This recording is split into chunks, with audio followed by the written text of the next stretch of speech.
తాకట్టులో ఉన్న బంగారాన్ని విడిపించి ఆ రోజున్న మార్కెట్ ధర కట్టి మిగిలిన డబ్బును మీకు అందిస్తుంది SVS gold.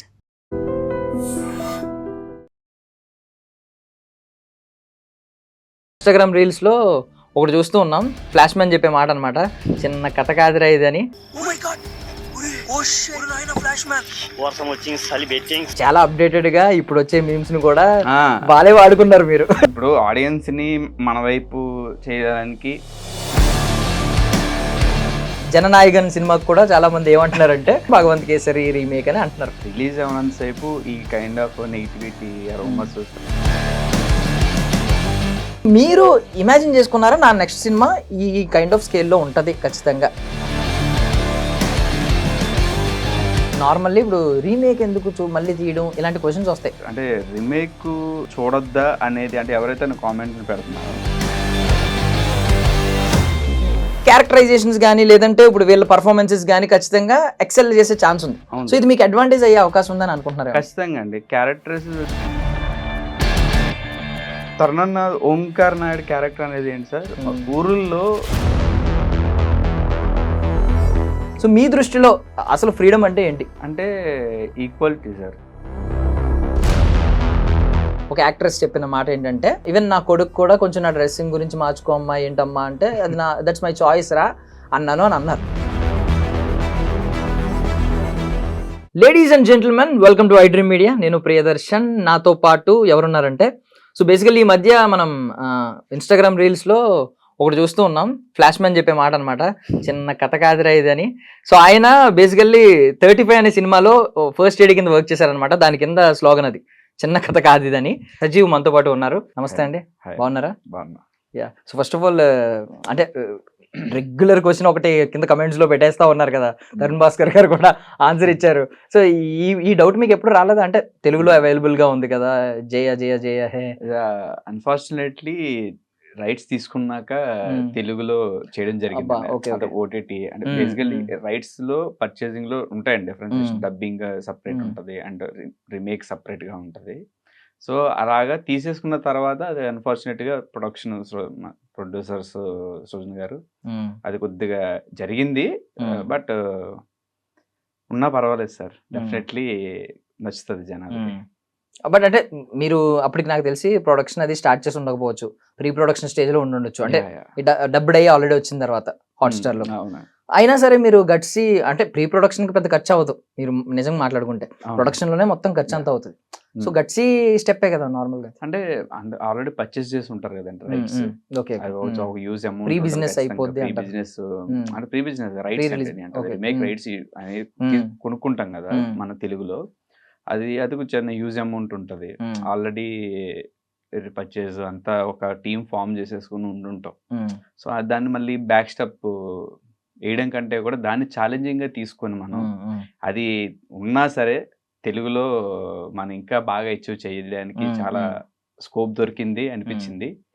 Definitely everybody like it. అంటే నార్మల్లీ గట్సీ స్టెప్లు చాలా మంది వేశారు మీకు. సో ఆ సినిమా రిలీజ్ అయిన తర్వాత కూడా ఆయన ఓపెన్ గా ధైర్యంగా వచ్చారు. ఇప్పుడు ఈవెన్ ఇప్పుడు జననాయకన్ సినిమాకు కూడా చాలా మంది ఏమంటున్నారంటే, అంటే ఇంకా తెలియదు అనుకోండి, బట్ లిటరల్లీ వస్తున్నది ఏంటంటే భగవంత్ కేసరి రీమేక్ అని అంటున్నారు. బట్ ఆడియన్స్ ఎక్కడ నాకు తెలిసి బ్యాక్ స్టెప్ వేయరు. విజయ్ గారి సినిమా లాస్ట్ సినిమా అంటున్నారు. సో ఖచ్చితంగా చూస్తారు అండి. అంటే రిలీజ్ అవ్వనంత సేపు ఈ kind of negativity rumours spreading అంతా ఓకేనండి. వన్స్ రిలీజ్ అయిన తర్వాత సినిమా బాగుంటే ఎవరు ఆపలేరు సార్. అది మాత్రం నేను చాలా గట్టిగా నమ్ముతాను. మా ఓం శాంతి విషయంలో కూడా నేను అదే నమ్మకంతో ఉన్నా. ఒరిజినల్ మీరు చూసున్నా సరే ఖచ్చితంగా ఆ ఎంటర్టైన్మెంట్ అయితే మీరు ఖచ్చితంగా పొందుతారు.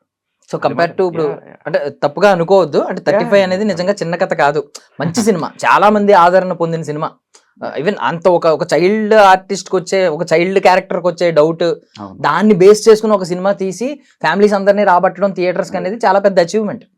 బట్ ఆ సినిమాతో కంపేర్ చేసుకుంటే బయట నుంచి జూమ్ లుక్ లో చూస్తే, బయట దాన్ని ఏమంటారు మొత్తం వైడ్ యాంగిల్ లోకి వెళ్ళిపోయి చూస్తే, స్కేల్ వైజ్ అది చూస్తే పెద్ద సినిమా ఇది. ఇప్పుడు వచ్చే సినిమా కమర్షియల్ వైజ్ కావచ్చు, డబ్బులు ఖర్చు పెట్టే దానిలో కావచ్చు, యాక్టర్స్ వైజ్ కావచ్చు, కొంచెం సిమిలర్ దానికంటే కొంచెం ఎక్కువే. ఓకే. సో మీరు ఇమాజిన్ చేసుకున్నారా నా నెక్స్ట్ సినిమా ఈ కైండ్ ఆఫ్ స్కేల్లో ఉంటది ఖచ్చితంగా, అదే దట్టు ఏంటంటే విత్ ఇన్ ఒక 1 year తర్వాత రిలీజ్ అయిపోద్ది ఈ కైండ్ ఆఫ్? ఖచ్చితంగా అంటే కంపేర్ చేసిన అనేది లేదు కానీ ఫస్ట్ మా డెబ్యూ ఎప్పుడైనా సరే మంచి ప్రొడక్షన్ వాల్యూస్, మంచి హీరో హీరోయిన్లు రావాలని అనుకుంటాం జనరల్ గా. బట్ నాకు ఇది వచ్చినప్పుడు ఫీలింగ్ వెరీ హ్యాపీ. అంటే 35కి దీనికి నేను కంపారిజన్స్ తీయలేను కానీ 35 is very special. Is Nandu's magic cinema definitely. చాలా మంచి సినిమా అది. ఇది ఏంటంటే ఇది ఒక కైండ్ ఆఫ్ వైఫ్ అండ్ మధ్యలో డ్రామా. రెండు డిఫరెంట్ సబ్జెక్ట్లే. బట్ మీరు అన్నట్టుగా కంపారిజన్స్ నేను ఎప్పుడు చూడలేదు. అంటే దాంతో కంపారిజన్ అనట్లేదు కానీ ఇంత స్కేల్లో సినిమా వస్తుంది, అది 1 year తర్వాత రిలీజ్ అయిపోద్ది, ఎంత ఇమాజిన్ చేసుకున్నారా? లైఫ్ భలే తీసుకెళ్ళింది. అంటే నాకు తెలిసి మీ నలుగుడు నాకు తెలియదు కానీ ఎంత నలిగారు అనేది ఉంటదండి. పెద్ద స్ట్రగుల్స్ అనేవి కామన్ కానీ ఇదైతే అన్ఫార్చునేట్లీ జస్ట్ మా ప్రొడ్యూసర్ గారు ఫైన్ డే ఒక కాల్ చేశారు. అంటే 35 పోస్ట్లో ఉన్నప్పుడు ఇలాగ ఒక చిన్న ముందు మూవీ ఇలాగ రీమేక్ ఇలాగా తరుణ్ భాస్కర్ గారు అండ్ ఈషా గారు అని అంటే చేస్తావా అంటే definitely it's very good opportunity, చాలా మంచి ఆపర్చునిటీ, వదులుకోవడం ఎందుకని డెఫినెట్లీ.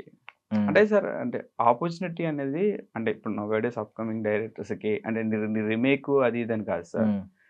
చిన్నదైనా పెద్దదైనా కొత్త హీరో అయినా సీనియర్ హీరో ఎవరైనా ఎస్టాబ్లిష్ హీరో అయినా సరే ఆపర్చునిటీ అనేది చాలా ఇంపార్టెంట్ సార్. నేను అవకాశాన్ని చూస్తానండి. ఆ వచ్చిన అవకాశంలో మనం ఎంత బెస్ట్ ఇస్తున్నాం అనేది నా థియరీ బేసికలీ. అది అంత అదొక్కడే చూస్తానండి యాజ్ ఎ డెబ్యూగా. వన్స్ అది మనం సక్సెస్ అయిన తర్వాత మన రిక్వైర్మెంట్స్ చెల్లుతాయి డెఫినెట్లీ. మనకి ఈ పలానా హీరో కావాలని అంటే పలానా బడ్జెట్స్ మన కథలకు తగ్గట్టుగా అన్ని అరేంజ్మెంట్ జరుగుతాయి. ఒక ఫస్ట్ సినిమాకి మాత్రం మనకు ఆ చిన్న అవకాశమైనా సరే ఉన్నంతలో మనం ది బెస్ట్ ఇవ్వాలి అనేది నా అంటే అంటే అంటే మీ ఇప్పుడు అచీవ్మెంట్స్ లో నేను చెప్పాల్సింది ఏంటంటే నా వైపు నుంచి నేను ఆలోచించాను ఏం అచీవ్ చేసి ఉంటారు ఇంకా ముందే రిలీజ్ ముందే చెప్పాల్సింది. అంటే మేము ట్రైలర్ టీజర్ చూసాను కాబట్టి నాకు అనిపించింది ఏంటంటే ఇప్పుడు ఆయన కంప్లీట్ తెలంగాణ డైలెక్ట్ మాట్లాడే వ్యక్తి. ఆయన తెలంగాణ డైలెక్ట్ కి ఫ్యాన్స్ ఉన్నారు. విజయ్ చేత మాట్లాడించారు, ఇప్పుడేమో ఆయనే పీక్తది అంటారు మాట్లాడితే. ఇలాంటి వర్డ్స్ ఉంటాయి. మన క్రీడాకాలలో ఆయన క్యారెక్టరైజేషన్ కి మంచి ఫ్యాన్స్ సంపాదించుకున్నారు. అలాంటి వ్యక్తిని ఒక ప్యూర్ గోదావరి స్లాంగ్ మాట్లాడించారు. ఈవెన్ నేను గోదావరి ఈస్ట్ గోదావరిలో పుట్టిన వ్యక్తిగా నేను చూసాను ఎక్కడన్నా దొరుకుతారా ఆయన ఏమన్నా కొంచెం తెలంగాణ డైలెక్ట్ వచ్చేస్తుందా మధ్యలో అన్నట్టు చూసాను. బట్ చాలా ఒక గోదావరి గాయకు ఉండే ఇన్నోసెన్స్, ఆ సాగదీత ఇవన్నీ కనిపించినాయి నాకు ఆ క్యారెక్టరైజేషన్ లో, అంబటి ఓంకార్ నాయుడు క్యారెక్టరైజేషన్. సో ఏమన్నా ఆ ట్రాన్స్ఫర్మేషన్, ఒక యాక్టర్ కి ట్రాన్స్ఫర్మేషన్ అనేది ఒక వరం ఉంటది తెలియకుండా. బట్ ఏమన్నా బ్యాక్గ్రౌండ్ లో ఏం జరిగింది ఆ ట్రాన్స్ఫర్మేషన్ అక్కడ నుంచి ఇక్కడికి? అంటే తరుణ్ ఎంత మంచి డైరెక్టర్ అంత మంచి ఆర్టిస్ట్ అండి. ఒక ఆర్టిస్ట్ కి ఈ క్యారెక్టర్ అని మనం బ్రీఫ్ ఇచ్చిన వెంటనే ఆయన క్యాచ్ చేస్తారు. గోదావరి స్లాంగ్ అనగానే స్టార్టింగ్ లో ఉంటది మాట్లాడగలనా లేదారా అనేది. బట్ వన్స్ స్క్రిప్ట్ చదివిన తర్వాత మీ ప్రీ ప్రొడక్షన్ లో చిన్న ఆన్లైన్ క్లాసెస్ లో జస్ట్ డైలెక్ట్ చెప్పడం అన్ని బాగా నేర్చుకొని నాకు మళ్ళీ ఆడియో నోట్ పెట్టడం, కరెక్ట్ వస్తుందారా ఓకేనా అని చెప్పడం అలాంటివి చేసామండి. ఒక 1 week పాటు 5 days అలా చేసాము. చేసిన తర్వాత ఆన్ సెట్ లో హీజ్ ఫుల్ ఇట్. అసలు నేను 80-90% ఫుల్ చేశారు. పైలట్ ట్రాకే నాకు అంటే కొన్ని డబ్బింగ్ లో మనం అడ్జస్ట్ చేసుకుంటా ఉంటాం. అలాంటి అవసరం లేకుండా ఆన్ సెట్ లోనే నాకు గోదావరి స్లాంగ్ ఇంకా చెప్పాలని నాకంటే బాగా మాట్లాడేది అనిపించింది. అన్న ప్రాపర్ గోదావరి పర్సన్లా మాట్లాడుతున్నారు అన్న అనిపించింది. ఎప్పుడు మారిపోయాడు అలే ఉంది అసలు సీరియస్లీ. అంటే నార్మల్లీ అంటే ఇప్పుడు ఫస్ట్ టైం ఎప్పుడైనా సరదాగా ఏమవుతుందంటే కొన్ని సార్లు క్లాస్ లీడర్లు అది స్కూల్లో మిస్ అయిన క్లాసెస్, డౌట్స్ క్లారిఫికేషన్ ఇలాంటివి చేస్తూ ఉంటారు బోర్డు ఎక్కి. సో అలా అని కాకుండా ఫస్ట్ టైం లెక్చర్ ఫ్యాకల్టీ అయిన వ్యక్తి కూడా తనలో ఉండే అంటే గొప్ప స్కిల్స్ ఉంటాయి. చాలా మంది యంగ్ ఫ్యాకల్టీకి మంచిగా ఎక్స్ప్లెయిన్ చేస్తారు. బట్ వాళ్ళనే ఒక ఎదురుగుండా ఒక ఎక్స్పీరియన్స్డ్ ఒక సీనియర్ ఫ్యాకల్టీ వచ్చి కూర్చుని చెప్పు అంటే కొంచెం ఆలోచిస్తారు. అమ్మ ఎదురుగుండా క్రిటిక్ ఉన్నాడు ఇది బాధ. మీకు డైరెక్టర్ యాక్టరే ఒక డైరెక్టర్, సక్సెస్ఫుల్ డైరెక్టర్ ఎక్కడన్నా అనిపించిందా? అంటే కొంచెం ఫస్ట్ డే అనిపించిండే. ఫస్ట్ అన్న సెట్ లో రాగానే చిన్న టెన్షన్ మొదలైంది. ఫస్ట్ డే అవ్వంగానే నాకు చాలా ఫ్రీ అనిపించింది. అంటే చాలా ఫ్లెక్సిబుల్ ఉంటాడు అన్న. అంటే నాకేం కావాలో తెలుసుకుంటాడు. అది తెలుసుకొని అన్నే దగ్గరుండి మొత్తం నీట్‌గా నాకెలా కావాలో అలా చేసి పెట్టేసేవాడు. అంటే అన్న మరి అంటే యాస్ ఎ డైరెక్టర్‌గా తెలుసు కాబట్టి నేను ఆర్టిస్ట్ మోడ్ అని మైండ్‌లో పెట్టేసుకొని మార్నింగ్ సెట్‌కొచ్చినప్పుడు ఆర్టిస్ట్ లాగే ఉంటాను. అంటే ఎంత బాగా అంటే షాట్ ఓగిన తర్వాత జనరల్‌గా ఆర్టిస్టులు వచ్చి చూస్తుంటారు మానిటర్‌లో ఎలా వచ్చింది మన షాట్ అనేది. సో, ఆ విషయంలో అన్న మానిటర్ కూడా దగ్గరకొచ్చేవాడు కాదు. అసల అంటే ఇలా చెయ్యి, అలా చెయ్యి అని అసల చెప్పేవాడు కాదు అసల. అంటే అంత ఫ్రీడమ్ ఇచ్చేవాడు అన్న. యాస్ ఎ డైరెక్టర్‌కి నీ డెబ్యూ కొత్త అబ్బాయి అయినా సరే, నేను అనుకున్నది సజీవ్ ఒకటి అనుకున్నాడు. అది రావాలి నా నుండి అని ఆయనకి పాపం స్టిల్ ఎండ్ వరకు ఉండేదన్నమాట. అసల ఎలాంటి ఇబ్బంది లేదసలు. అంటే ఒక కైండ్ ఆఫ్ బాడీ లాంగ్వేజ్ కనిపించింది. ఆ పంచ్ కట్టుతున్నప్పుడు ఇలా లాగడం, ఆ స్మోక్ చేస్తున్నప్పుడు గానీ ఒక కైండ్ ఆఫ్ బాడీ లాంగ్వేజ్ వచ్చింది. సో మీరు ఇమాజిన్ చేసుకున్న క్యారెక్టర్ పేపర్ మీద ఉన్నప్పుడు ఒక ఇమాజినేషన్ ఉంటుంది. మాట్లాడుకున్నప్పుడు స్టోరీ డిస్కషన్ లో కూర్చున్నప్పుడు దానికి దీనికి కంపేర్ చేసుకుంటే ఒకవేళ విజువలైజ్ గా ఆల్రెడీ తరుణ్ భాస్కర్ గారు యాడ్ అయ్యి బయటకు వచ్చిన అవుట్పుట్ చూసుకుంటే ఏంటి అంటే మీరు ఇమాజిన్ చేసిన దానికి కంప్లీట్ కాంట్రాస్ట్ లా ఉందా? అంటే అద్భుతంగా ఉంది అవుట్పుట్.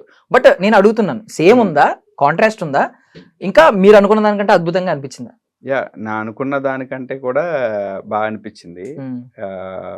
స్క్రిప్ట్ లో రాసుకున్నప్పుడు పంచ్ కట్టించాలి అంటే ఆ పంచ్ కూడా ఒక డిజైనర్ చేత చేయించుకొని కాస్ట్యూమ్స్ ప్యాలెట్లు అన్ని ఫాలో అవుతూ యాక్సెసరీస్ అన్ని చేసిన తర్వాత అన్ని రాసుకున్నా. ఇలాగా మా కాస్ట్యూమ్ డిజైనర్ కి చెప్పి ఇలాగ అన్నీ కావాలి నాకు అని అంటే లుక్ టెస్ట్ లో నాకు అర్థమైపోయింది. ఫస్ట్ ప్రెప్ లో ఉన్నప్పుడు లుక్ టెస్ట్ చేశాను. లుక్ టెస్ట్ లో చూడంగానే నాకు క్యారెక్టర్ కనబడిపోయింది. ఓంకార్ నాయుడు కనబడిపోయాడు నాకు ఖచ్చితంగా. అదే రేపు నీ సినిమా చూసిన తర్వాత కూడా నీకు తరుణ్ భాస్కర్ ఎక్కడ కనిపించరండి, ఓంకారే కనిపిస్తాడు. ఆ విషయంలో నేను అనుకున్న దానికంటే ఎక్కువ. సో మీ దగ్గరికి ఐ మీన్ మీకు కాల్ వచ్చేటప్పటికే చెప్పేశారు తరుణ్ భాస్కర్ గారు, ఈ శరబ్బా గారు అని చెప్పి. అవునండి, చెప్పేశారు. ఒకవేళ ఐ మీన్ చాయిస్ ఉండి ఒకవేళ మిమ్మల్ని అడుగుండుంటే ఆ టైంలో ఏం చేసేవారు? మీ మైండ్ లోకి ఎవరు వచ్చేవారు ఈ స్క్రిప్ట్ అంతా చెప్పి? నాకు ఆ ఆప్షన్ మైండ్ కూడా రాలా యాక్చువల్లీ. నాకు ఫస్ట్ అదే చెప్తున్నాను, సృజన్ గారు నాకు చెప్పినప్పుడు కాల్లో ఇలా తరుణ్ భాస్కర్ ఇలా పలానా సినిమా తరుణ్ భాస్కర్ శరబ్బా అంటే ఓకే పర్ఫెక్ట్ కదా. అంటే తరుణ్ అన్న మంచి యాక్టర్ నాకు తెలుసు, నేను కేడాకోల అప్పటికే చూసుండే, మంచి పర్ఫార్మర్ అని నాకు తెలుసు. ఆ క్యారెక్టర్కి నాకు జస్ట్ మన మైండ్లో రన్ అయిపోతూ ఉంటాయి. ఆ క్యారెక్టర్ ఓకే, మనోడు ఎలా చేస్తాడు ఓకే. ఆ రన్ అయిపోయినప్పుడు ఇంకో సెకండ్ థాట్ అనేది నాకు రాలా. ఒక సెట్ అయిపోయాడు మనోడు, దొరికేసాడ్రా బాబు మన ఓంకార్ అన్నట్టుగా. అది నాకు నిజంగా లేదు, నేను కెమెరా ముందు డిప్లొమాటిక్గా చెప్పట్లేదే కానీ నాకు నిజంగా ఇంకో ఆప్షన్ నేను వెతకలేదండి మైండ్లో. వన్స్ చెప్పిన తర్వాత సెట్ అయిపోతాడు నాకే అనిపించింది. ఇంకో ఆప్షన్కి నేను పోలా అసలు. ఏషా గారి విషయంలో కూడా అంతేనండి. అంటే ఇప్పుడు నార్మల్లీ అన్నారు మీరు తరుణ్ భాస్కర్ అన్న చాలా సపోర్ట్ చేశారు. అంటే నార్మల్లీ పాపం నేనేం కావాలి మీ మైండ్ అర్థం చేసుకుని వెళ్ళారు. Most of the actor success అక్కడే ఉంటుంది. డైరెక్టర్ని కరెక్ట్గా అర్థం చేసుకుంటే యాక్టర్ అక్కడ ప్రోడక్ట్ అద్భుతంగా వస్తుంది. ఈవెన్ ప్రొడ్యూసర్ కూడా డైరెక్టర్ని అర్థం చేసుకుని ఎంత పెట్టాలి అనేది కరెక్ట్గా ముగ్గురు మధ్యన డైరెక్టర్ని అర్థం చేసుకోవాలి ఎవరైనా, ఎందుకంటే డైరెక్టర్ మైండ్లో వచ్చిన కథ కాబట్టి అది. సో ఇక్కడ వరకు బాగానే ఉంది.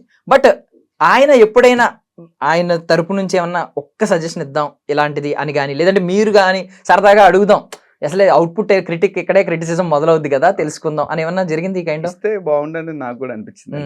అన్ఫార్చునేట్లీ ఏమి ఇవ్వలేదు. అదే చెప్తున్నాను కదండి, ఇప్పుడు మేబీ తరుణ్ డైరెక్టర్ కాబట్టి ఇవ్వలేదు. ఆర్టిస్ట్ ఉంటే మేబీ ఇచ్చేవాళ్ళేమో. అంటే ఒక హీరోని తీసుకొచ్చి పెట్టినప్పుడు ఏమో చిన్నవి అవి basically part of the discussion. అవన్నీ నేను చెప్పొద్దు అనేది కూడా నాది పాయింట్ కాదు, it's a part of the discussion. But Tarun ఏంటంటే నువ్వు ఏదనుకుంటే అదే చేయి. అంటే బేసికల్ ఏంటంటే తరుణ్ ప్రతిసారి చెప్తుంటాడు నాకు, ఎప్పుడు మా డిస్కషన్లో ఇది వస్తూ ఉంటుంది ఆ సెట్లో. నువ్వేదో అనుకుంటావు, అది బ్యాడ్ అయినా సరేరా అది నువ్వు అనుకున్నది అవ్వాలి అన్నట్టుగా చెప్తాడు. అసలు అంటే నాకు ఆ మారల్ సపోర్ట్ ఆ విషయంలో మాత్రం అన్న నాకు ప్రతిరోజు అదే చెప్తూ ఉంటాడు, నువ్వు అనుకునేదే చేయరా, ఎవరి మాటలతో నువ్వు ఇన్ఫ్లుయెన్స్ అవ్వద్దు. బట్ అన్ఫార్చునేట్ ఏంటంటే నా ప్రొడక్షన్ సైడ్ నుంచి కూడా నాకు క్రియేటివ్లో ఇప్పుడు డిస్టర్బెన్స్ ఉండేది కదా. నేను వన్స్ స్క్రిప్ట్ చెప్పిన తర్వాత అస్సలు ఓకే పర్ఫెక్ట్ ఒక పెన్సిల్ గీత కూడా పెట్టలేదు ఎవరు, నా ప్రొడక్షన్ సైడ్ నుంచి కానీ ఆర్టిస్ట్ సైడ్ నుంచి కానీ. ఈ విషయంలో ఐఎమ్ సో హ్యాపీ. ఎప్పుడు మీరు సంప్రదించి అంటే జస్ట్ క్రిటిసిజం తెలుసుకోవడానికి, ఫీడ్బ్యాక్ తెలుసుకోవడానికి ఈ కైండ్ ఆఫ్ అడిగేవారా అన్న? యాక్చువల్లీ నా ఫస్ట్ క్రిటిక్ వచ్చేసి మా ప్రొడ్యూసరే, సుజన్ గారే. నేను తర్నానికి సినిమా చూపించాను, అంటే ఆల్మోస్ట్ ఒక ఫైనల్ కట్ వచ్చిన తర్వాత చూపించా. అప్పటి వరకు నేను డబ్బింగ్ లో చూడడమే తప్ప అన్న ఫైనల్ చూడలే. వన్స్ ఫైనల్ చూపించాక నాకు అన్న కళలో ఒక ఎక్స్ప్రెషన్ కనబడింది, మనం కొట్టేసామరా, ఇట్స్ డెఫినెట్లీ వర్కౌట్, చాలా ఫ్రెష్గా ఉంది సార్. బయటకు వచ్చి అదే చెప్పాడండి, మనం కొట్టేసాం, అసలు ఆ డౌటే లేదరా, నువ్వేం టెన్షన్ పడకు. అంటే నా ఫేస్ లో టెన్షన్ కనబడిపోతూ ఉంటుంది తరుణంలో, నేను టెన్షన్ పెడతాను అంటే నాకు ఉంటది కదా, ఇప్పుడు తరుణం చూస్తాడు, జడ్జ్ చేస్తాడేమో, ఎలా ఉంటది, ఏం చెప్తారు, ఆ టెన్షన్ ఎక్కువైపోతుంది నాకు. సినిమా ఎలా ఉందని పక్కన అయితే బాగా తీసానా, బాగా తీయలేదా, ఏంటి అన్న పాయింట్ ఆఫ్ వ్యూ ఏంటి అనేది నచ్చినప్పుడు సినిమా చూసిన తర్వాత తరుణం వాళ్ళ టీము అందరూ చూసారండి. అందరూ చూసిన తర్వాత అసలు వెరీ వెల్, తరుణానికి అయితే అసలు మామూలుగా లేదు. సో ఇప్పుడు 35 సినిమా చూసినప్పుడు అంటే నార్మల్లీ ఇప్పుడు రీమేక్ ఎందుకు మళ్ళీ తీయడం ఇలాంటి క్వశ్చన్స్ వస్తాయి. అంటే ఇదన్నీ ఏంటంటే బేసిక్ బయట నుంచి వచ్చే క్వశ్చన్. కొంచెం ఇన్డెప్త్ వెళ్తే నార్మల్లీ ఒక సినిమా పర్పస్ ఏంటి అనేది మెయిన్ క్వశ్చన్. ఈ సినిమా ఈ కథ ఎందుకు ఆడియన్స్ చూడాలి, ఈ కథ వల్ల ఉపయోగం ఏంటి అనేది చూసుకుంటే 35 వల్ల నిజంగా ఎంతో కొంతమంది వాళ్ళ పిల్లల్ని కానీ లేదంటే టీచర్స్ వాళ్ళ స్టూడెంట్స్ని కానీ వీళ్ళు ఒక బలవంతంగా రుద్దేసింది ఏంటంటే వీడికి మార్క్స్ రావట్లేదంటే వీడు వేస్ట్ గాడు అనే దాన్ని మార్చింది. వాడు ఎందుకు అలా ఉంటున్నాడు, నిజంగా ఇలాంటి ఆలోచించే వాళ్ళు కూడా ఉన్నారు. వాడికి ప్రాపర్ ఆన్సర్ వచ్చే వరకు నేను చేయను, నేను అంత ఇంట్రెస్ట్ లేదు నాకు, ఎందుకంటే ప్రాపర్ ఆన్సర్ లేదు అని చెప్పి. సో అది కొంతమందిని మార్చింది నిజంగా. సో ఇప్పుడు వచ్చేసరికి ఇది క్లియర్లీ ఇద్దరు కపుల్స్, ఎక్కువైతే ఎక్కడైతే కొంచెం రూరల్ ఏరియాస్ లో ఇంకా కొంచెం నడుస్తూ ఉంటది, ఈ అబ్బాయి నేను మగాడిని నేను ఆడదా, కొంచెం ఇది నడుస్తూ ఉంటది. సో వాళ్ళలో ఎంతో కొంత చేంజ్ అయితే పక్క తీసుకొస్తుంది. నాకు స్టోరీ అంటే మొత్తం అవుట్లైన్ తెలుసు కాబట్టి, మీరు ఎన్ని చేంజెస్ చేసి ఉంటారో నాకు తెలియదు కానీ అవుట్లైన్ తెలుసు కాబట్టి. సో మీరు పర్పస్ ఏంటంటే మీరేం చెప్పగలుగుతారు అసలు సినిమా, ఈ సినిమా ఎందుకు చూడాలనా? యా, మీరే చెప్పారు బేసికలీ. అంటే సార్, అంటే రీమేక్ అంటే చూడొద్దా అనేది, అంటే ఎవరైతే కామెంట్లు పెడుతున్నారో, అంటే నేను స్టిల్ ఇప్పటికీ ఫేస్ చేస్తున్నాను. అంటే నేను ప్రతి ఏదో కంటెంట్ రిలీజ్ చేస్తూ ఉంటే దాని కింద కామెంట్స్ వస్తూ ఉంటాయి సోషల్ నెట్వర్క్స్ వాటిల్లో.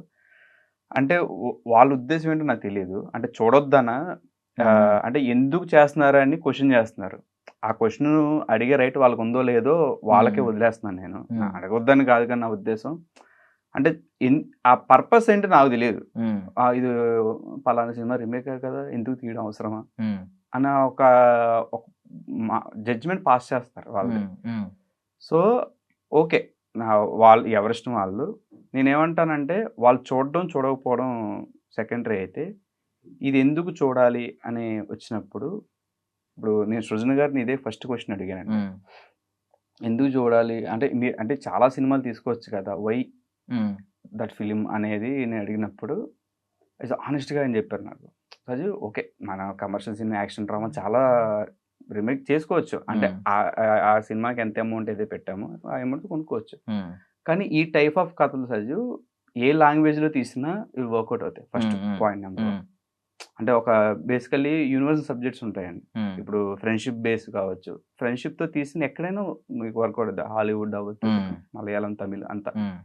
అలాగా ఒక వైఫ్ అండ్ హస్బెండ్ మధ్య జరిగే ఆ చిన్న ఆ Tom and Jerry kind of conflicts అది ఎక్కడైనా ఉంటాయి. కొరియన్లో ఉంటాయి, మన తెలుగులోనూ ఉంటాయి, మలయాళంలో ఉంటాయి, బెంగాలీలో, మరాఠీ అన్నిటిలో ఉంటాయి కదా. So it's a universal subject. So అది కాబట్టి ఎక్కడ తీసినా వర్కౌట్ అవుతుంది. ఇంకా తెలుగులో ఉంది చూసామంటారు కాబట్టి తెలుగులో ఉంది, నేను కాదని అన్నాను. బట్ మన తగ్గట్టుగా మనం ఎన్ని మార్పులు చేస్తాం. ఇప్పుడు మనం గోవాకి వెళ్ళినప్పుడు సార్, గోవాకి తగ్గట్టు ఆ బీచ్ బట్టలే వేసుకుంటామండి. మనం వెళ్ళి పంచి కట్టుకోం కదా. అంటే ఒక ప్రాంతం నుంచి ఇంకో ప్రాంతం వచ్చినప్పుడు తినే ఆహార అలవాట్లు కావచ్చు, మన డ్రెస్సింగ్ స్టైల్ కావచ్చు, మారుతూ ఉంటాయి. అలాగే ఒక కథని తీసుకుంటారు. ఇప్పుడు ప్రొడ్యూసర్ ఏ పర్పస్ అయినా తీసుకోవచ్చండి, బిజినెస్ పర్పసా లేకపోతే సేఫ్ గేమ్ ఆడుతున్నారా అని ఏదైనా మీరు అనుకోండి, నేను కాదని అన్నాం. బట్ ఆ కథని యాజ్ అ డైరెక్టర్గా నేను చేస్తున్నప్పుడు మన ప్రాంతం తగ్గట్టుగా మన మనుషులకి నచ్చే విధంగా తీయాలని అనుకుంటాను. అదే బిగ్ ఛాలెంజింగ్ నాకు. సో ఇక్కడికి వచ్చేసరికి ఏంటంటే ఆ యొక్క రూపం మారిపోద్ది సార్. కథ ఉంటుంది, ఆ కోర్ పాయింట్ అదే ఉంటుంది ఖచ్చితంగా. అది మారిపోయినప్పుడు ఒక కొత్త ఎక్స్పీరియన్స్ అయితే క్రియేట్ చేస్తుంది. దానికోసమే రండి అంటాను నేను థియేటర్కి.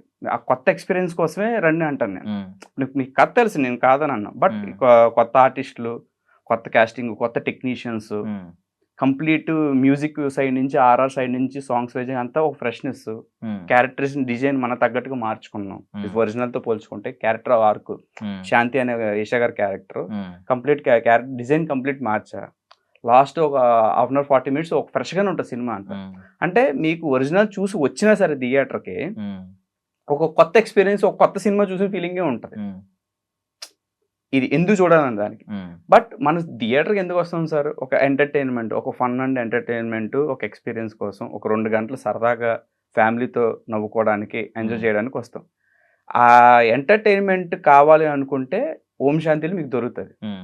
అది మాత్రం నేను బలగుద్ది చెప్పగలుగుతా. అంటే అన్ని జాగ్రత్తలు తీసుకున్న రైటింగ్ సైడ్ నుంచి కావచ్చు, డైలాగ్స్, సీన్ రైటింగ్ అన్నీ మేము ఒక మన తెలుగు నేటివ్ తగ్గట్టుగా మన ఆడియన్స్ కి నచ్చే విధంగా మనం రాయడం జరిగింది. ఆ ఫ్రెష్నెస్ అయితే ఆ ఫ్రెష్నెస్ కోసం రండి అనేది నా ఆన్సర్. ఖచ్చితంగా ఆ ఎంటర్టైన్మెంట్ మీరు డిసప్పాయింట్ అయితే అవరు. క్రైమ్ మూవీస్ కానీ లేదంటే నార్మల్ ఇంట్లో మాట్లాడుకుంటే మనకి ఎప్పుడైనా దొంగ ఎవడో తెలియలేదు అనుకోండి, అవునండి, దొంగ ఎవడో తెలియకపోతే మనం దొంగ ఎవడో అనే డైలమాలో ఉంటాం. దొంగ ఎవరో తెలిసిపోతే ఎలా పట్టుకోవాలని ఆలోచిస్తాం. ఇప్పుడు ఈ సినిమాలకు వచ్చేసరికి ఇప్పుడు రాజసాబ్ సినిమాకి కూడా రీసెంట్ గా కొంతమంది నుంచి ఫేస్ అయింది ప్రాబ్లం. ఏంటంటే కథ తెలియదు కాబట్టి ఏదో సినిమా రాజసాబ్ ఇమాజినేషన్ లో వేరే వేరే వేరే ప్లాట్ లైన్ లో వేరే వేరే దారులు ఆలోచించుకుంటున్నారు, వేరే వేరే ఇమాజినేషన్ లో రకరకాల కథలు వచ్చినాయి. అది ఎప్పుడైనా మిస్ మ్యాచ్ అయినప్పుడు బాలేదని వేస్తున్నారు సింపుల్ గా సినిమా. సో మన దగ్గరికి వచ్చేసరికి మీకు అది ఏమైనా అడ్వాంటేజ్ అనుకుంటున్నారు, బికాస్ అవుట్ లైన్ తెలుసు. ఈ అవుట్ లైన్ తెలియడం వల్ల మధ్యలో అదంతా ఎవరికి తెలియదు. సో ఇదంతా మీరు దున్నుకునే ఛాన్స్ ఉంది. వాడు జస్ట్ ఏంటంటే ఆ బౌండరీస్ లోనే రకరకాలుగా ఆలోచిస్తారు, ఖచ్చితంగా మ్యాచ్ అయ్యే ఛాన్స్ ఉంది. క్యారెక్టరైజేషన్స్ కానీ లేదంటే ఇప్పుడు వీళ్ళ పర్ఫార్మెన్సెస్ కానీ ఖచ్చితంగా ఎక్సెల్ చేసే ఛాన్స్ ఉంది. సో ఇది మీకు అడ్వాంటేజ్ అయ్యే అవకాశం ఉందని అనుకుంటున్నారు? ఖచ్చితంగా అండి. క్యారెక్టర్స్ డిజైన్ సీన్స్ అయితే ఉన్నాయో, ఇప్పుడు ఫర్ ఉదాహరణకి ఒక క్యారెక్టర్ చెప్తాను. ఇప్పుడు బ్రహ్మాజీ గారి క్యారెక్టర్ ఉందండి, ఆ ఒరిజినల్ లా క్యారెక్టర్ చాలా తక్కువ కనిపిస్తారండి స్క్రీన్ కి. ఇక్కడ బ్రహ్మాజీ గారు ఎంటైర్ ఫిలిం మొత్తం అక్కడక్కడ మీకు కనిపిస్తూ ఉంటారు. అంటే స్క్రీన్ స్పేస్ ఎక్కువ ఉంటది. తరుణ్ అన్నకి ప్లస్ బ్రహ్మాజీ గారి మధ్య వచ్చే కాంబినేషన్ సీన్స్, ఆ డైలాగ్స్ కావచ్చు, ఆ ఫన్ కావచ్చు, ఖచ్చితంగా మీకు బాగా ఎన్హాన్స్ అవుతాయండి. అంటే నేను కంపేర్ చేసి చెప్తున్నా మీకు. అలాగే ప్రతి క్యారెక్టర్, మదర్ క్యారెక్టర్ కావచ్చు, మదర్ క్యారెక్టర్ ఇందులో ఆర్క్ చేంజ్ ఉంటదండి. అక్కడ వేరేలా ఉంటది, ఇక్కడ వేరేలా ఉంటది అనమాట. అంటే అది ప్రతిదీ మీరు ఎక్స్పీరియన్స్ చేస్తారు. ఇప్పుడు మనం ఒకటి అనుకుని వెళ్తామండి, అది కాకుండా ఇంకోటి జరిగినప్పుడు మీకు ఏమనిపిస్తుంది? అది సర్ప్రైజే కదా. సో ఇప్పుడు మీరు ఆల్రెడీ చూసున్నారు కదా, ఇది వచ్చినప్పుడు ఆ సర్ప్రైజ్ అనేది మీకు క్రియేట్ అవుతుంది. అది ఆ అడ్వాంటేజ్ అది నాకు చాలా దొరికింది రైటింగ్ స్పేస్ లో. అక్కడ దాంతో అంటే ఆ సినిమా మంచి సినిమా అండి, చాలా మంచి సినిమా, నేను కాదనన్ను. డెఫినెట్లీ అక్కడ వాళ్ళకే అది బెస్ట్ అయితే మనకి ఇది బెస్ట్ సార్. అది అయితే నేను చెప్తాను. సో చిన్న చిన్న మూమెంట్స్ అట్రాక్ట్ చేసినవి, క్యూట్ మూమెంట్స్ లో అనిపించినవి అంటే మాకు అనిపించినవి ట్రైలర్ దీంట్లో చూసినప్పుడు, టీజర్ లో అనిపించినప్పుడు జస్ట్ ఏమీ లేదు, కార్ డోర్ టప్ అని ఎగిరి తన్నడం చాలా సింపుల్ గా క్యూట్ గా ఉంది. ఆ చేపలను ఎలా అనడం అంటే క్యారెక్టరైజేషన్ రివీల్ అవుతుంది అనమాట. మనిషి ఏదో కొంచెం క్రేజీగా ఉన్నాడు, విచిత్రంగా ఉన్నాడు అని. సో మీరు ఏమైనా కొంచెం బ్రీఫ్ ఇవ్వగలరా వాళ్ళ క్యారెక్టరైజేషన్స్ గురించి? తరుణన్న ఓంకార్ నాయుడు క్యారెక్టర్ అనేది ఏంటి సార్, ఊరుల్లో ఇప్పటికీ చాలా మంది ఉంటారు సార్ అలాగా. ఎలా అంటే అక్కడే పుట్టి ఒక 10th క్లాస్ కూడా పాస్ అవనవాడు, వాళ్ళ నాన్న బిజినెస్ నే మనోడు టేక్ ఓవర్ చేసుకుని అక్కడే పుట్టి అక్కడే పెరిగి ఉన్న మనుషులు క్యారెక్టరేషన్ ఎలా ఉంటుందో నేను చెప్పానండి. ఇప్పుడు అలాంటి క్యారెక్టర్ ఒక మేనమావతో ఉండే ఇంటరాక్షన్ ఎలాంటిది మనోడికి, వాళ్ళిద్దరి మధ్య జరిగే అంటే మాయని నాన్నని చూసి పెరిగినోడు ఎలా ఉంటాడు. ఇప్పుడు ఫర్ ఎగ్జాంపుల్ అంటే ఓంకార్ ముందే వాళ్ళ నాన్న వాళ్ళ అమ్మని కొట్టాడు అనుకోండి, రేపొద్దున నా వైఫ్ ని నేను కొట్టచ్చేమో కదా అన్నాడు మైండ్ లో ఉండిపోద్ది. అది తప్పు అనేది ఆ టైంలో అది తెలియదు. అంటే ఒక వయసు వచ్చేసిన తర్వాత చెప్పిన వినే స్టేజ్ లో మనోడు ఉన్నాడు. అంటే ఇప్పుడు ఆయన పాయింట్ ఆఫ్ వ్యూలో కరెక్టే కావచ్చేమో, అంటే కొట్టడం కరెక్ట్ కాదని నా ఉద్దేశం. అంటే ఇప్పుడు ఒక వైఫ్ అనే ఆవిడ నాకు అన్ని చెప్పే చెయ్యాలి, నాకు చెప్పకుండా చేయాలి, అంటే తను ఓన్ గా డిసిషన్ తీసుకోకూడదు. నేను ఇంటి పెద్ద నేను ఉన్నాను కదా, అంటే మా నాన్న మా అమ్మకి అలాగే చెప్పాడు, నేను మా ఆవిడకి నేను అలాగే చెప్తున్నాను, వాడు అది కరెక్ట్ అనుకుంటాడు. వాడు ఎవరో వచ్చి అరే అబ్బాయి ఇది తప్పురా అబ్బాయి అని చెప్తే వినే రకం అయితే వేరే సంగతి అండి. అంటే ఆ టైప్ ఆఫ్ పల్లెటూరులో ఏంటంటే అది ఒక అమాయకత్వంతో కూడిన ఒక మూర్ఖత్వం అండి. అంతే. అది ఏంటంటే కొంతమందికి చూస్తే ఆయన చూస్తే జాలేస్తుంది. ఏమో ఇలా ఉన్నాడేంట్రా బాబు, ఎప్పుడు మారుతాడు ఏంటో అనే విధంగా అనిపిస్తుంది. ఏమో ఈడు మూర్ఖుడు, ఈడితో మనం అనవసరం, వాదించడం అనవసరం అని ఉంటది. సో ఇక్కడ ఏంటంటే సార్ పాయింట్ ఆఫ్ వ్యూస్ ఏనండి. ఇప్పుడు శాంతి పాయింట్ ఆఫ్ వ్యూ చూస్తే ఓంకార్ తప్పు, ఓంకార్ పాయింట్ ఆఫ్ వ్యూ చూస్తే నా మాట ఎందుకు ఇందు ఈ అమ్మాయి అని. అంటే కొన్ని ఉంటాయండి, స్త్రీకి కావాల్సిన నీడ్స్ ఉంటాయి, అది వీడికి తెలియదు బేసికలీ, చెప్పిన వెండో. అంటే ఒక ఇన్నోసెన్స్ తో కూడిన ఒక చావనిస్ట్ ఫెలో అండి ఓంకార్ నాయుడు, ఒక మాటలు చెప్పాలంటే. బట్ అంటే చాలా అప్డేటెడ్ గా ఇప్పుడు వచ్చే మీమ్స్ ను కూడా బాగా వాడుకున్నారు మీరు. అంటే సార్ ఎడిటింగ్ లో అప్డేట్ అవ్వాలి కదండి, ఫ్లాష్ బ్యాన్ వరకు అటెన్షన్ అండి. ఇప్పుడు ఆడియన్స్ ని మన వైపు చేయడానికి దాని తగ్గట్టుగా రైటింగ్ మనం కూడా అలాగే రాస్తాం సార్. సినిమా అంటే ఏంటి సార్, ఆడియన్స్ కి నచ్చే విధంగా తీయాలి అంతేనండి. అందులో ఒక మంచి కథను చెప్పాలి అనేదే ఎప్పుడైనా ఒక సినిమా అంటే అదే సార్. ఒక ఎంటర్టైన్మెంట్ ఇవ్వాలనే పాయింట్ లో చూస్తే డెఫినెట్లీ మనం అప్డేట్ అవుతూ ఉండాలండి ఎప్పటికప్పుడు. అంటే అంటే నార్మల్లీ ఏంటంటే మీరు ముందు ఆ మీమ్స్ లో అది కూడా ఏదో డిసైడ్ అయిపోయి ఆన్ పేపర్ కూడా ఈ రీల్ వస్తుంది అని కూడా అనుకోవచ్చు. చాలా అప్డేటెడ్ గా మారుద్దాం, ఇప్పుడు ఇది ట్రెండ్ అవుతుంది కదా, ఫ్లాష్ మ్యాన్ వాడుదాం. ఇప్పుడు సీను వద్దా అన్నది అది ఎప్పుడో ట్రెండ్ అయింది. ఓకే, నెక్స్ట్ ఇది ఇప్పుడు బాగా ట్రెండ్ అవుతుంది. ఈవెన్ చలి పెట్టింగ్, నెక్ వనికింగ్, ఇవి కూడా కొంచెం పాతైనా ఫ్లాష్ మ్యాన్ భలే లాక్కొచ్చారు మధ్యలో. అది అప్పటికప్పుడు పెట్టింది. ఈవెన్ ఆ టీజర్ గా అది ఆన్ రైటింగ్ లో అప్పటికి అది అంత ఫేమస్ అవ్వాలా, బట్ పోస్ట్ లో అది నేను టీజర్ లో అది యాడ్ చేశాను. ఈవెన్ టీజర్ ఎండింగ్ కూడా టీజర్ లాంచ్ లో మీరు చూసుంటారు అరుపులు దానికి. అవునవును, చాలా గుడ్ అప్లై వచ్చింది. సో ఇది ఒక జెన్యూన్ పాయింట్. లిటరల్లీ మాట్లాడుకుంటే రూరల్ ఏరియాస్ లో కావచ్చు, అర్బన్ ఏరియాస్ లో అంటే ఈ కైండ్ ఆఫ్ మైండ్ సెట్ కొంచెం తగ్గింది. ఇద్దరు ఈక్వల్ అన్న ఆలోచన వచ్చింది, ఇద్దరు వర్క్ చేస్తున్నారు, ఇద్దరు ఇంటి పనులు చేసుకుంటున్నారు. సో మారిపోయిందని నా ఒపీనియన్ కొంచెం కొద్ది వరకు. బట్ రూరల్ ఏరియాస్ లో ఇంకా ఈ కైండ్ ఆఫ్ ఆలోచన ఇంకా ఉంది. ఒక జెన్యూన్ పాయింట్ ఇది, మారాల్సిన పాయింట్. బట్ నేను అడిగేది ఏంటంటే ఇప్పుడు ఫ్రీడమ్ అంటూ రకరకాల వేరే ఆస్పెక్ట్స్ లో మాట్లాడుతున్నారు. ఇంకా ఉమెన్ ఫ్రీడమ్ లేదు, ఈ కాస్ట్యూమ్స్ గురించి ఎస్పెషల్లీ కొన్ని స్టేట్మెంట్స్ ఎలా ఉన్నాయంటే స్లీవ్లెస్ నా సంఖలో ఎవడు పెట్టమన్నాడు నీ పరువు తీసుకొచ్చి అన్నట్టు స్టేట్మెంట్లు కూడా వైరల్ అవుతూ ఉన్నాయి. సో మీ దృష్టిలో అసలు ఫ్రీడమ్ అంటే ఏంటి ఉమెన్ కి? అంటే ఈక్వాలిటీ సార్. ఫ్రీడమ్ అంటే ఈక్వాలిటీ, ఒక ట్రస్ట్ ఫీలింగ్ అండి. అంటే నేను ఒక భార్య భర్తల మధ్య నేను చెప్తున్నా, నేను అమ్మాయిల యొక్క ఫ్రీడమ్ గురించి నేను మాట్లాడతా, బట్ మన కాంటెంట్ సినిమా గురించి కాబట్టి ఒక భార్య భర్తలతో వస్తే ఇవ్వాల్సిన ఫ్రీడమ్ ఏంటి అనేది ఈ సినిమా అయితే. బట్ నేను పర్సనల్ గా చూసేది ఏంటంటే ఆ ఈక్వాలిటీ ఉండాలి ఇద్దరి మధ్య, ఆ నమ్మకం, అండర్స్టాండింగ్, నమ్మకం, ఈ రెండు చాలా ఇంపార్టెంట్ అండి. ఒకవేళ ఏమైనా కోపాలు వచ్చినా అప్పటికప్పుడు ఇన్స్టెంట్ గా సాల్వ్ చేసుకుంటే విల్ బి బెటర్ అని నా ఒపీనియన్. కొంచెం క్వశ్చన్ స్ట్రైట్ గా అడుగుతున్నానండి. అంటే ఒక యాక్ట్రెస్ చెప్పిన మాట ఏంటంటే ఈవెన్ నా కొడుకు కూడా కొంచెం నా డ్రెస్సింగ్ గురించి మార్చుకోమ్మా ఏంటమ్మా అంటే అది దట్స్ మై చాయిస్ రా అన్నాను అని అన్నారు. సో మీ దృష్టిలో ఒక హస్బెండ్, బికాస్ హస్బెండ్ వైఫ్ కథ కాబట్టి ఒక హస్బెండ్ గా రైట్ ఉందంటారు? అంటే కొంచెం అనిపించినప్పుడు, బికాస్ నార్మల్లీ మన సంస్కృతి, మన సాంప్రదాయాల ప్రకారం శివపార్వతులు అర్ధనారీశ్వర్లు అంటారు. అంటే తన బాడీ ఎంతో నా బాడీ అంతే, నా బాడీ ఎంతో తన బాడీ అంతే, ఇద్దరు పరువు ఈక్వల్ అని అంటారు. తన పరువు పోతే నా పరువు పోయినట్టు, నా పరువు పోతే తన పరువు పోయినట్టు. ఆ రేంజ్ లో ఓన్ చేసుకున్నప్పుడు ఒక హస్బెండ్ కి డ్రెస్సింగ్ గురించి కానీ ఇది బాగాలేదు, బయట ఇలా జడ్జ్ చేసే ఛాన్స్ ఉంది, చూసే విధానం మారిపోవచ్చు అని చెప్పే రైట్ లేదంటారా? డెఫినెట్లీ సార్, రైట్ లేదా అని అంటే యాజ్ ఎ భర్త అంటే మా తల్లిదండ్రులకి ఒక రైట్ ఉంటుంది సార్, మనం పుట్టినప్పుడు మనం పెంచే విధానం కాబట్టి. యాజ్ అ హస్బెండ్కి కూడా రైట్స్ ఉంటాయండి. ఇప్పుడు తనకి ఎంత రైట్స్ ఉంటాయో అతనికి కూడా అంతే రైట్స్ ఉంటాయి. ఆ రైట్స్ ఏంటి అనేది వాళ్ళిద్దరూ కూర్చొని షార్ట్అవుట్ చేసుకుంటేనే అది ముందుకు వెళ్తుందండి. నేను ఇలాగే ఉంటాను, తనకు నచ్చలేదు అని అంటే తనకు నచ్చేలా నువ్వు మాట్లాడు, లేకపోతే నువ్వు సైలెంట్గా ఉండు. వాళ్ళిద్దరి మధ్య అండర్స్టాండింగ్ సార్ అది. ఎందుకంటే ఇప్పుడు నా భార్యకి నాకు ఒక అండర్స్టాండింగ్ ఉంటుందండి. అదే డ్రెస్సింగ్ స్టైల్లో కావచ్చు, తినే ఫుడ్ కావచ్చు, వెళ్ళే ట్రిప్ కావచ్చు, ఇంకేదైనా కావచ్చు. మీ వైఫ్ అండ్ హస్బెండ్ ఒక అండర్స్టాండింగ్ కొన్ని ఉంటాయి. అది ఎవరిది ఇండివిజువల్ వాళ్ళు సార్. అది ఏంటంటే అది పబ్లిక్ చేయడం అనేది ఇంకా వాళ్ళ పర్సనల్ థింగ్ అండి. వాళ్ళ స్థితికే నేను వదిలేస్తున్నా. అదే సో పెళ్ళయిందా సార్ మీకు? లేదండి. ఏమన్నా కొంచెం దీనివల్ల ఏమన్నా ఒక ఐ మీన్ మీరు నార్మల్లీ తెలియకుండానే లోపల ఒక బుక్ రాసుకుంటూ ఉంటారు, మైండ్ రాస్తూ ఉంటుంది, సబ్ కాన్షియస్ మైండ్ పెళ్ళైన తర్వాత ఎలా ఉండాలని మారుతూ ఉంటాయి. సో ఇది ఏమన్నా యాడ్ అయిందా, 4-5 పాయింట్లు ఏమన్నా యాడ్ చేసిందా దానిలో ఈ కథ? ఏమో సార్ అది అంటే ఈ మధ్య జరిగిన కాంట్రవర్సీ గురించి అడిగారు కాబట్టి అవేం పెద్ద నాకు ఏం చేయలేదు సార్. అంటే నేను అనింది నార్మల్ గా ఓం శాంతి శాంతి శాంతి కాన్సెప్ట్ గానీ ఓవరాల్ ఈ కథ గానీ ఈవెన్ కొండవీటి ప్రశాంతి గానీ మన ఓంకార్ నాయుడు క్యారెక్టరైజేషన్స్ గానీ ఏమన్నా యాడ్ చేసినాయా? ఒక 4 పాయింట్లు నేర్చుకోవాల్సిన పాయింట్లు ఏమన్నా యాడ్ చేసినాయా? యా డెఫినెట్లీ ఉంటాయండి. అంటే బేసికల్లీ ఇప్పుడు ఓంకార్ నాయుడు క్యారెక్టరేషన్ నేర్చుకోవాల్సింది ఏంటంటే సినిమాలో చూస్తే మీకు అర్థమవుతుంది.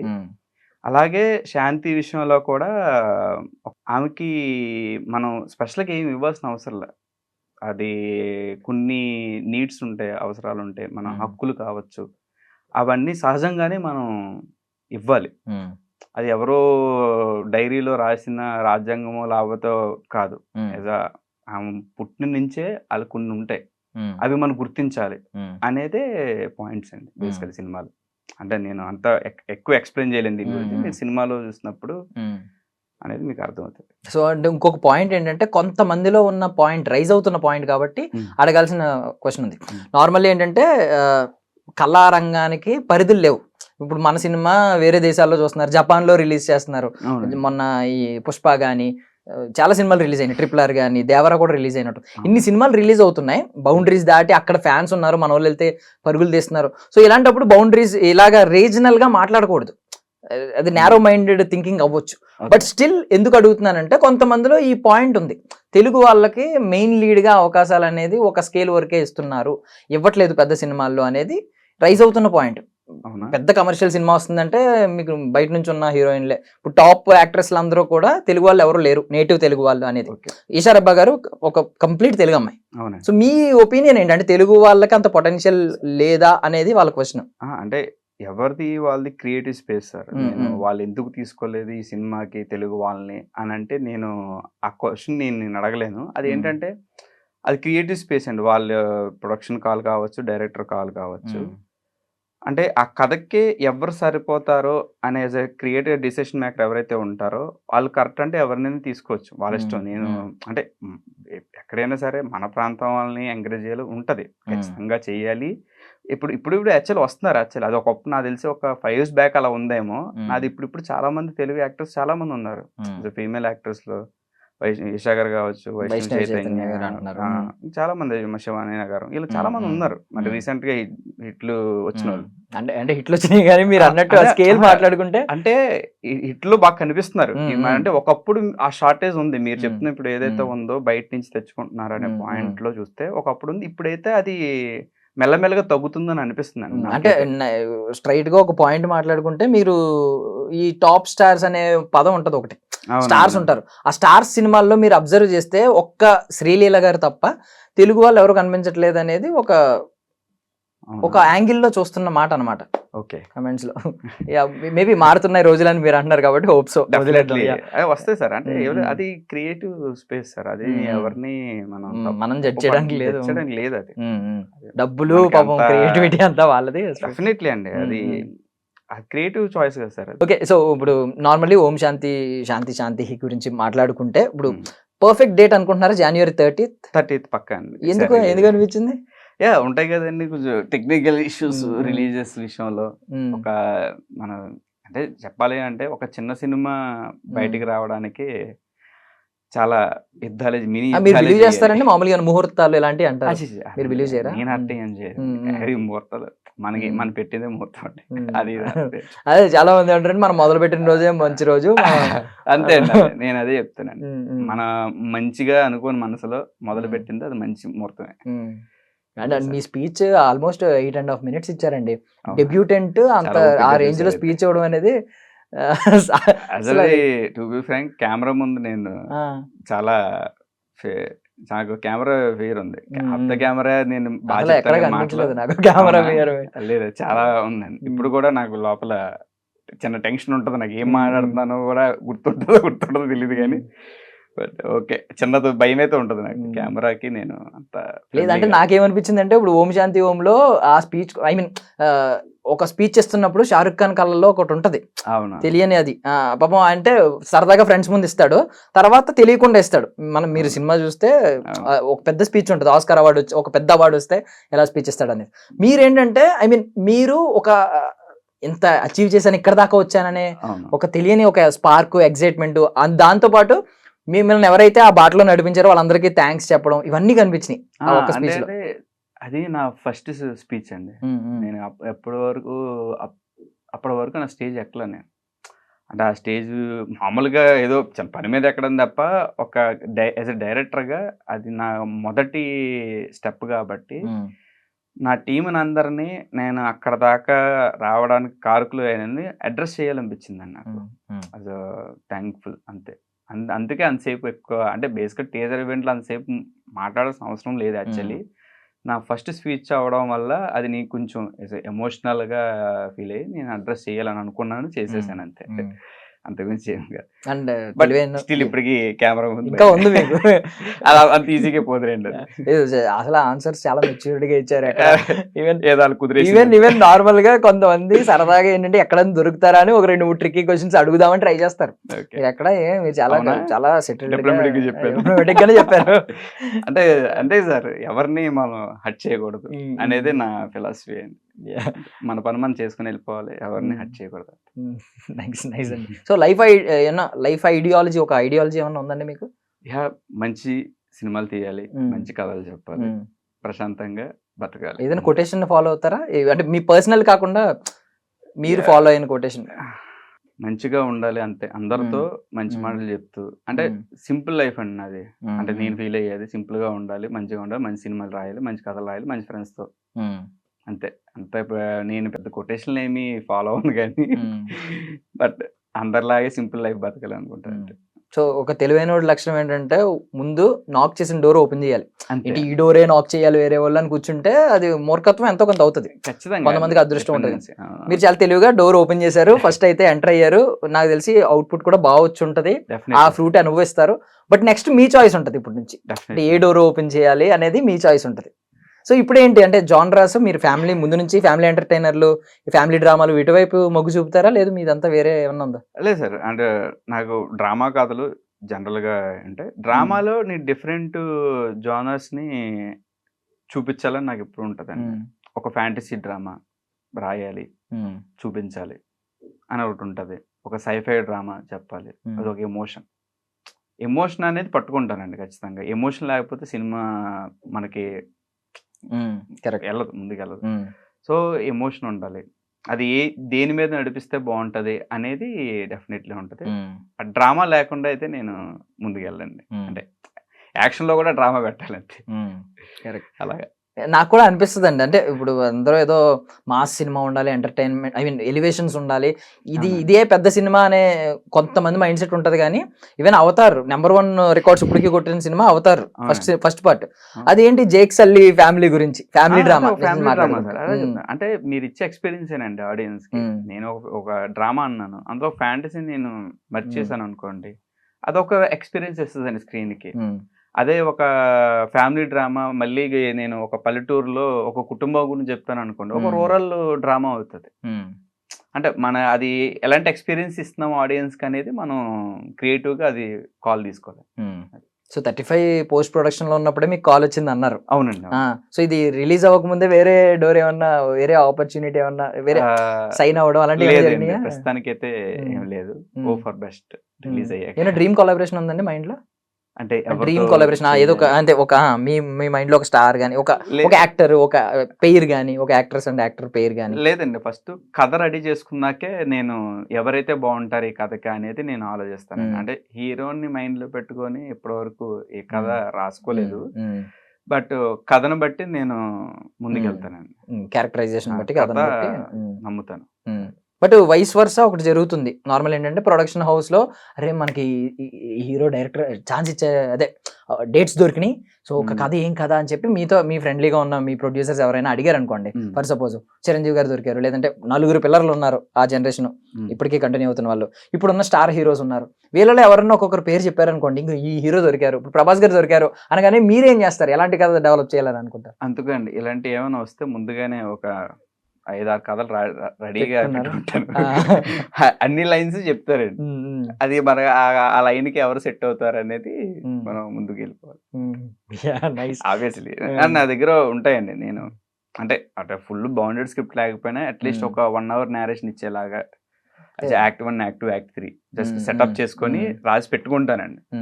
దాని తర్వాత స్టెప్ బై స్టెప్ దాన్ని ఇంకా బౌండెడ్ స్క్రిప్ట్ కింద సో మీకు ఛాన్స్ ఇస్తే 5 కథలో చెప్పడానికి రెడీగా ఉంటారు. రెడీ నాన్ స్టాప్ గా చెప్పేమని చెప్పేస్తాను. మైండ్ లో అలా ఉండిపోద్ది నాకు. ఒక లైబ్రరీ, బుల్లి లైబ్రరీ పెట్టుకుంటారా? నా కథల వరకు పెట్టేసి మిగతా నేను గుర్తుపండి. 2 రోజుల క్రితం జరిగింది కూడా గుర్తుండదు. కథల వరకు నేను గుర్తు పెట్టుకుంటా.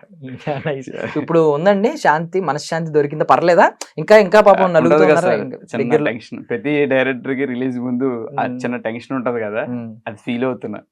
ఫస్ట్ డే ఎక్కడ చూద్దాం అనుకుంటున్నారు? ఎలా చూద్దాం అనుకుంటున్నారు cinema? Me cinema first time directed by, మీరు రీల్స్ చూస్తూ ఉంటే చాలా మంది అంటున్నారు నేను డైరెక్ట్ చేసిన సినిమా ఫస్ట్ టైం ఇలా పడితే అంటే ఆనంద్ ఒకడు ఏడుస్తూ ఉంటాడు, బాలీవుడ్ యాక్టర్, అది పెడతా ఉంటారు టెంప్లెట్. అది ఎంత సరదాగా అనుకున్నా రియల్ గా మీకు జరుగుతుంది, మీరు ఎక్స్పీరియన్స్ చేస్తారు. జెర్సీ మూమెంట్ అండి. ఎవరికైనా సరే వన్స్ సినిమా హిట్ పడితే మార్నింగ్ షో బయటకు వచ్చి ఆడియన్స్ సినిమా బాగుంది అని చెప్తున్నప్పుడు నిజంగా లోపల మాత్రం ఒక ట్రైన్ వెళ్తా ఉంటది, ప్లాట్ఫామ్ మీద అరుస్తా ఉంటాను అనమాట. అదే ఇన్సైడ్ ఏమైనా ఉందా ఈ థియేటర్? అంటే ఈ థియేటర్ లో చూడాలి బికాస్ మీరు సినిమా చిన్నప్పటి నుంచి ఆడియన్స్ గా చూసిన థియేటర్లు ఉంటాయి కదా. అండ్ డెఫినెట్లీ రిలీజ్ కుదరకపోయినా సెకండ్ డే అయినా మా ఊరు థియేటర్ లో చూడాలని. అంటే ఆ థియేటర్ కి నాకు చిన్న అనుబంధం, చిన్నప్పటి నుంచి ఎక్కువ సినిమా ఆ థియేటర్ లో చూడండి. ఎక్కడండి? నిడదవోలు గణపతి థియేటర్ అని ఒకటి ఉంటుంది సార్, మంచి సెంటర్ లో ఉంటది. యాక్చువల్లీ షూట్ కూడా నేను అందరూ చేశానండి. ఓం శాంతి అదే థియేటర్ లో షూట్ చేశాను నేను. ఒక హాఫ్ డే షూట్ చేశాను, చిన్న పోర్షన్ మా ఊర్లోనే షూట్ చేశాను. సో కొంచెం మా ఊర్లో మా ఫ్రెండ్స్, మా రిలేటివ్స్, నైబర్స్ అందరితో కలిసి ఒక షో చూడాలని ఉంది. డెఫినెట్లీ చూస్తాను. ఇప్పుడు మీరు ఐ మీన్ మీరు ఒక ఆడియన్స్ గా చూసిన థియేటర్ లో మీ ఫ్లెక్సీలు పెడతారేమో నాకు తెలిసి ఈ రిలీజ్ కి. ఆ మూమెంట్ కూడా మళ్ళీ మీరు షేర్ చేసుకోవాలండి మాతో, కూడా చూస్తూ ఉంటాం. I wish you all success అండి ఫర్ ఓం శాంతి, శాంతి అంటే మిగిలిన వాటికి కూడా. సో January 30th మేము కూడా మా రివ్యూని మీతో షేర్ చేసుకుంటాం. ఖచ్చితంగా. థ్యాంక్ యూ సో మచ్ అండి for your valuable time. Thank you so much. That's all for now. This is Darshan signing off. And for more videos, please subscribe to iDream. Please subscribe to iDream. Please subscribe iDream. And please subscribe to iDream. For more videos, subscribe to iDream.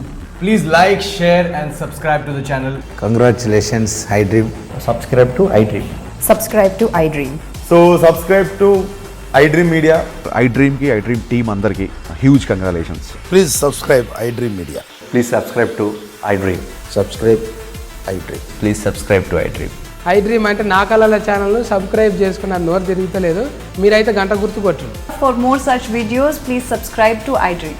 Subscribe to iDream. Please subscribe to iDream. Please subscribe iDream Media. Please do subscribe to iDream. Please subscribe to iDream Media. For best entertainment and information, please subscribe iDream. And don't forget to subscribe to iDream.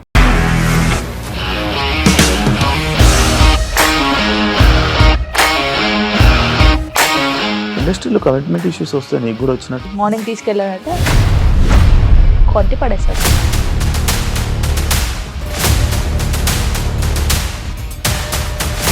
ఒక్కళ్ళు కూడా చూడలేదు ఈ cinema అని చెప్పడానికి కూడా చాలా ధైర్యం కావాలి. అది నిజం కదా, దాంట్లో ధైర్యం ఏంటి? ఇది నెక్స్ట్ డే ప్లేట్ మార్చేస్తే తప్పు కదా. As of now, we are comfortable this అని నేను అనుకుంటున్నాను. రష్మిక గారిది మీది ఒకే ఊరు అంట కదా.